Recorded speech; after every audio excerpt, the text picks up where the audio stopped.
Hello, আসসালামু আলাইকুম। সবাই কেমন আছেন? যারা প্রবাসী তাদের জন্য আজকের এই ভিডিওটা, যারা কোম্পানিতে সামসামি করে তাদের জন্য এই ভিডিওটা। শুনেন বিষয়টা। একটা কোম্পানিতে দুইটা দেশের মানুষ আসলো চাকরি করার জন্য। একজন ধরেন ইন্ডিয়ান, একজন ধরেন বাংলাদেশ, দুইজন। এখন চাকরি করার জন্য আসছে, দুজনের যোগ্যতা কিন্তু সেম, দুজনের কাজও কিন্তু সেম। এখন মালিক পক্ষ চিন্তা করতেছে যে দুইজনের স্যালারি কত ধরবে, মানে কার কত ধরবে। দুজনের যেহেতু কাজ একই সেম এবং কি মানুষ দুইজন দুই দেশের। এখন কোম্পানি চিন্তা করলো না, পরীক্ষা করা হোক কার বেতন কত ধরা যায়।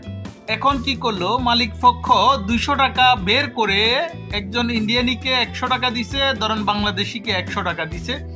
বললো এই টাকাগুলা দিয়ে তোমরা যা যা লাগে কিনো, খরচ করো, বাকিটা ফেরত দিবে। এখন কি করলো, দুইজন চলে গেল। চলে যাওয়ার পর ইন্ডিয়ান যে আছে সে কি করলো, 100 টাকার নোট এইটাকে সে যা পারছে তা খাইছে, মদ খাইয়া মনে করেন পুরো টাকা একদম টোটালি শেষ করে দিছে। এবং বাংলাদেশি যাকে 100 টাকা দিছে সে এইখান থেকে দোকান থেকে বাইর হয়ে গিয়ে চিন্তা করতেছে, আমি সব টাকা খরচ করব না, কিছু টাকা খরচ করে বাকিটা ফেরত দেব, তাহলে মালিক পক্ষ আমাকে অনেক ভালো মনে করবে। এখন সে কি করছে, দোকানে গেছে, অর্ধেক টাকা খাইছে আর অর্ধেক টাকা পকেটে রেখে দিছে। এখন পরের দিন কোম্পানিতে এসে ইন্ডিয়ানি এবং বাংলাদেশি যে দুইজন আছে দুইজনকে অফিসে ডাকলো। ডাকার পর জিজ্ঞেস করলো, তোমরা যে 100 টাকা দিয়েছি কি করছো?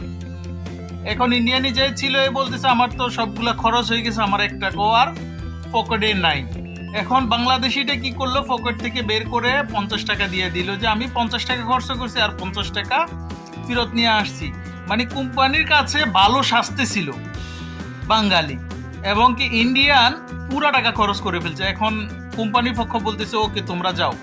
মাস শেষ যখন হলো তখন দেখা গেল ইন্ডিয়ানি লোকের বেতন হচ্ছে 2000, এবং কি বাংলাদেশি যে লোকটা ছিল তার বেতন হলো 1000। এখন পরবর্তীতে যখন সে জানতে পারলো কেন ইন্ডিয়ানে ওর 2000 আমার 1000 কেন, আমি তো কোম্পানির ভালোই চাই। এখন কোম্পানি বলতেছে, দেখো তোমরা দুইজনকে আমি 200 টাকা দিয়েছিলাম, ইন্ডিয়ানি সে 100 টাকা পুরোটাই খরচ করে ফেলছে, আর তুমি 100 টাকার থেকে 50 টাকা রিটার্ন আনছো। তার মানে ইন্ডিয়ানি যে ছিল তার খরচ বেশি, সেজন্য তার স্যালারিও বেশি ধরছে। যেই বাঙালি খরচ কম তার স্যালারিও কম ধরছে।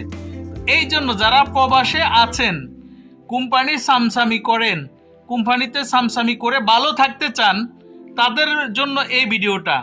বুঝছেন, বেশি ভালো করতে গেলে নিজেরই ক্ষতি হয়। কোনো জায়গায় চামচামি করতে যাবেন না, কোনো কোম্পানিতে কারো ক্ষতি করবেন না। ওকে, ভিডিওটা কেমন লাগলো, ভালো লাগলে অবশ্যই শেয়ার করবেন, কমেন্ট করে অবশ্যই জানাবেন। আসসালামু আলাইকুম, আল্লাহ হাফেজ।